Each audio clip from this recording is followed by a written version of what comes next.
इन दोनों की वजह से 3 जिंदगियां बर्बाद हुई हैं। उसमें से एक आपकी अपनी बेटी है। बिल्कुल ठीक कह रही है अलीज़ा। इन दोनों की गलती की सजा निम्रा को क्यों मिल रही है? और किसी को हो ना हो, तुम्हें पूरा यकीन है कि जो वो लड़का कह रहा है सच कह रहा है ना?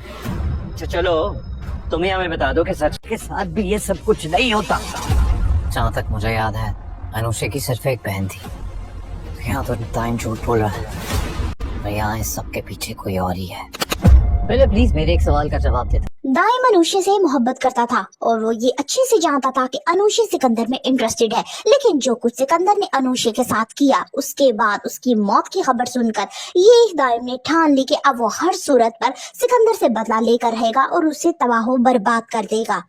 अनुषा की बददुआ सिकंदर को लग गई। एक वो वक्त भी था जब अनुषा की पूरे जमाने में जग हसाई हुई थी, बदनाम हो गई थी, और उसकी खुदकुशी और यहाँ तक कि उसकी माँ की मौत का सबब भी यही सिकंदर बना था। लेकिन आज वक्त बदल चुका है। वक्त ने ऐसा वार किया है कि सिकंदर के होश उड़ चुके हैं। निम्रा के एक गलत कदम ने हमदानी हाउस की इज्जत की धज्जियां उड़ा दी हैं। भरी महफिल में निम्रा की बारात वापस चली जाती है, और न सिर्फ ये बल्कि सबको पता चल जाता है कि निम्रा बच्चे की माँ बनने वाली है। यहाँ तक कि सिकंदर बार बार पूछता है कि वो शख्स कौन है। फरीद हमदानी अपनी बेटी निम्रा से कहता है कि तुमने तो हमें इस जमाने में नजर उठाने के काबिल नहीं छोड़ा। यहाँ उसकी तबीयत बार बार बिगड़ती जाती है, यहाँ तक कि बारात वापस चली जाती है और उन्हें दुखी दिल के साथ घर आना पड़ता है। घर वाले फोर्स करने पे निम्रा उन्हें सब सच बताती है। यहाँ पे सिकंदर मारे गुस्से के दाइम के घर तक पहुँचता है, जहाँ उसे पता चलता है कि दाइम यहाँ से जा चुका है। सिकंदर चौकीदार पे इतनी सख्ती करता है कि वो डर के मारे उसके दोस्त का एड्रेस दे देता है, और ये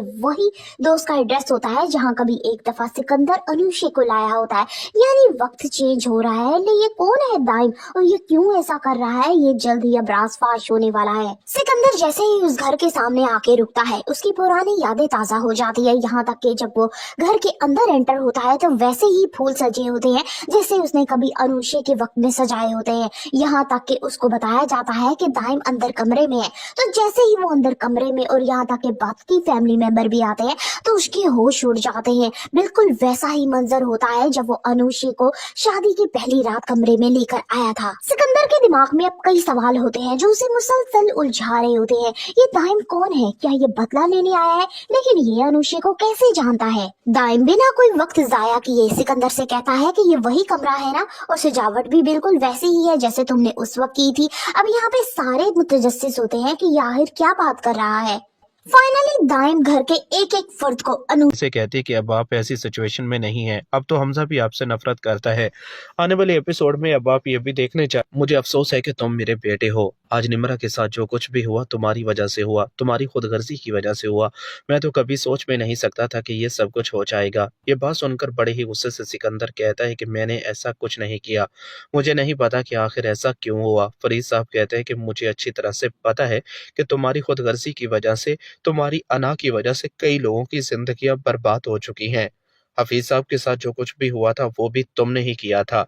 अब अपनी बहन की बर्बादी देखने के बाद तो अपने गुनाहों से तौबा कर लो। ये बात सुनकर सिकंदर कहता है कि मैं अलीज़े का वो हाल करूंगा कि वो किसी को मुंह दिखाने के काबिल नहीं रहेगी। अलीज़े मुझसे बदला लेने के लिए आई है ना, अब तो मुझे पता चल चुका है कि अलीज़े अनुषा की बहन है। फरीद साहब कहते हैं कि ये तुम बोल रहे हो कि अलीज़े हमजा की बीवी है, और अब तुमने अलीज़े को नुकसान पहुंचाने की कोशिश की तो तुम्हारा हमजा वो हाल करेगा कि तुम किसी को मुंह दिखाने के काबिल नहीं रहोगे। तुम मुझे बेवकूफ़ बना सकते हो। मैं नहीं चाहता कि मज़ीद अब इस बारे में किसी किस्म की कोई भी बात हो। यह बात सुनकर बड़े ही गुस्से से